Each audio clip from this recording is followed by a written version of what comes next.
If somebody is doing something that is useful to the rest of society, I think that's a good thing. Like, it doesn't have to change the world. Like, you know, if you're doing something that has high value to people, and frankly, even if it's something, if it's like just a little game, or, you know, some improvement in photo sharing or something, if it has a small amount of good for a large number of people, I mean, I think that's fine. Like, stuff doesn't need to be changed the world just to be good. There's a friend of mine who's got a good saying, which is that starting a company is like eating glass and staring into the abyss.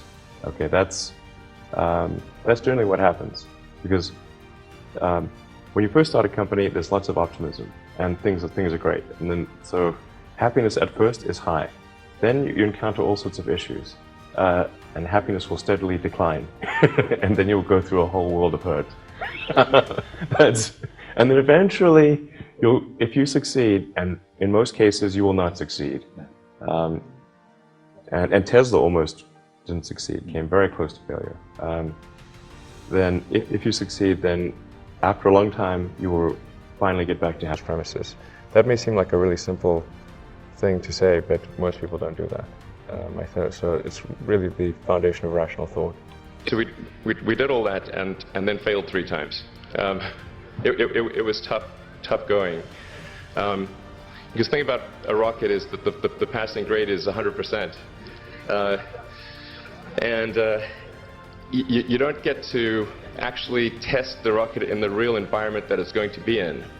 So I think, so the best analogy for rocket engineering is like, if you want to create a really complicated bit of software, you can't run the software as an integrated whole, and you can't run it on the computer it's intended to run on. But the first time you put it all together and run it on that computer, it must run with no bugs. That's basically the essence of it. So we missed the mark there. The first launch, I was picking up bits of rocket near the launch site. It was a bit sad. But we learned with each successive flight, and we're able to, eventually with the 4th flight in 2008, reach orbit. A lot of times, you know, an entrepreneur will come up with something which is only slightly better, and it can't just be slightly better. It's got to be a lot better. If we hadn't responded to what people said, then we probably would not have been successful. So it's important to look for things like that and focus on them when you see them, and you correct your prior assumptions.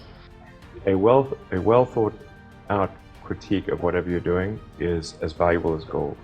And you should seek that from everyone you can, but particularly your friends.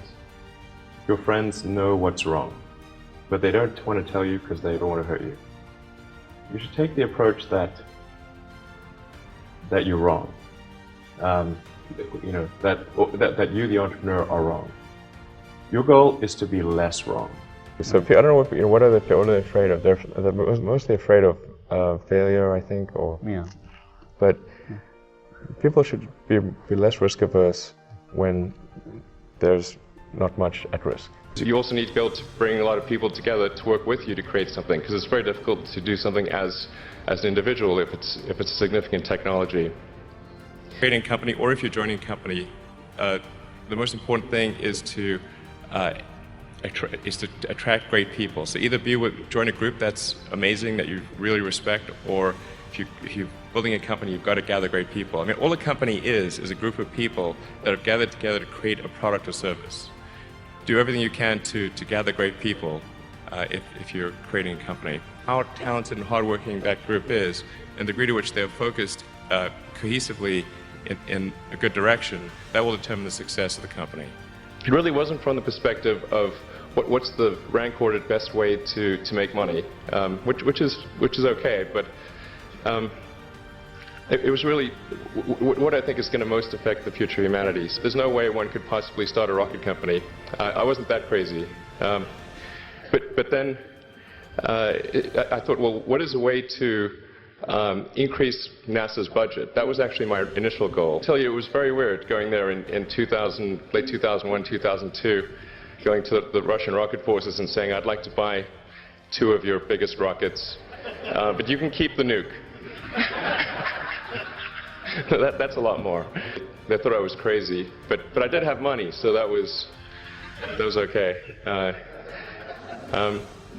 And after making several trips to Russia, I came to the conclusion that actually my initial impression was wrong, because my initial thought was, well, that there's not enough will to explore and expand beyond Earth and have a Mars base and that kind of thing.